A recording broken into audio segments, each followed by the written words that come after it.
the question about John Harbaugh late game management still concerns me. And like I said, the last 5 years have been a repeated cycle of regular season success and then playoff failure. So if I'm the Ravens, how do you turn this around? You got to win those next 2 games, the Cowboys and the Buffalo Bills. They're not easy games to win. So I'd be a little concerned if I'm a Ravens fan. And the realistic path to changing your team, you're going to roll with Lamar Jackson. I believe you got a new contract.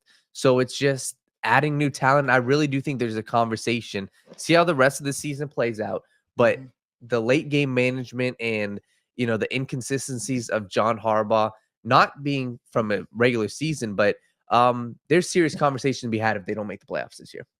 Daniel, I very rarely push back at you, but I'm going to push back at you. I think that's a horrendous take, man. Really? Yeah, I think that's a bad take. Okay. I think that, and that's fine. That's what we do. You guys got to see me and Daniel in our heydays, man. Oh, man, I'll tell you, we used to be going at it, yelling at each other on Zoom.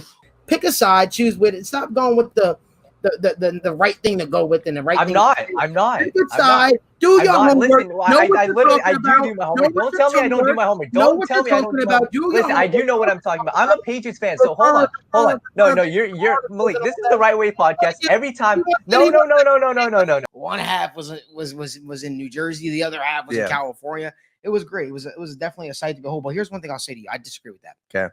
Because what coach are you bringing in here that's doing a better job than the job Harbaugh's done? When you look at the amount of injuries Harbaugh has dealt with the Baltimore Ravens the last couple of years, and for him to make a playoff push with guys like Tyler Huntley at quarterback and be competitive while doing so, I don't think that's indicative of who he is as a coach. I think that's indicative of the talent he has around him.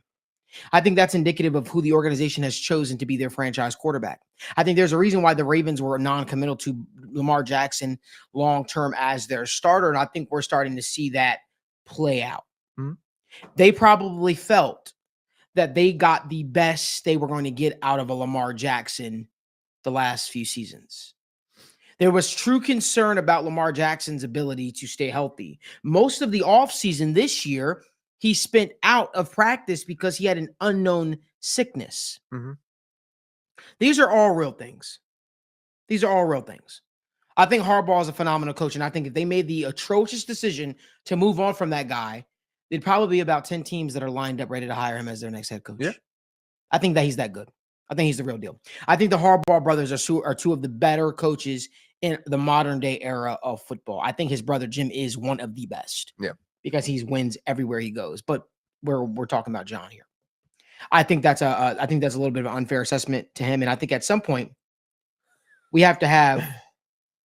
I think at some point we have to have the conversation regarding Lamar Jackson. Now, here's the thing. They've already committed dollars to him. They've already said that Lamar Jackson is our guy. They already signed that guy to a long-term extension. And now guess what? Unfortunately, they're tied at the hip. So when we do discuss the long-term projection of a guy like John Harbaugh on the Ravens, unfortunately, because the organization made their bed when they signed Lamar Jackson long-term, while I think your take is egregious, personally, because I feel like you were unfairly going at Harbaugh a little bit there. No. I do share the sentiment that maybe, just maybe, he could find himself in a little bit of a hot water because he is the head coach and he is tied to this quarterback. Yeah. But make no mistake about it. If it came down between Harbaugh or Lamar Jackson, this is probably one of the few times where I'd side with the coach, to be honest with you. Long term. Really? Yeah. I don't think you're winning with Lamar Jackson. They've given Lamar Jackson everything he needs to succeed. And that's the elephant in the room people don't want to talk about. When people talk about Lamar Jackson, they say, well, he's got 2 MVPs. Okay, that's cool. That's cool. How many playoff wins he got? How many deep runs has his team made? Are we talking about regular season awards, or are we talking about actually fostering a competitive roster that can go deep into the playoffs? That's where the conversation starts and ends with me. I don't give a damn about MVPs. You can have all the MVPs in the world. Does you having MVPs absolve you from criticism? And I think that's where it's a little bit skewed. That's where the conversation should be with a guy like Lamar Jackson. Not, hey, Lamar Jackson has 2 MVPs. Lamar Jackson is a phenomenal player. All those things are true. But the results, this is a results-driven business. This is a results-driven business. Yeah. And what has he done to show forth that, hey, listen, I could take this Ravens team over the hump? He hasn't shown that. I'm ready to have that discussion.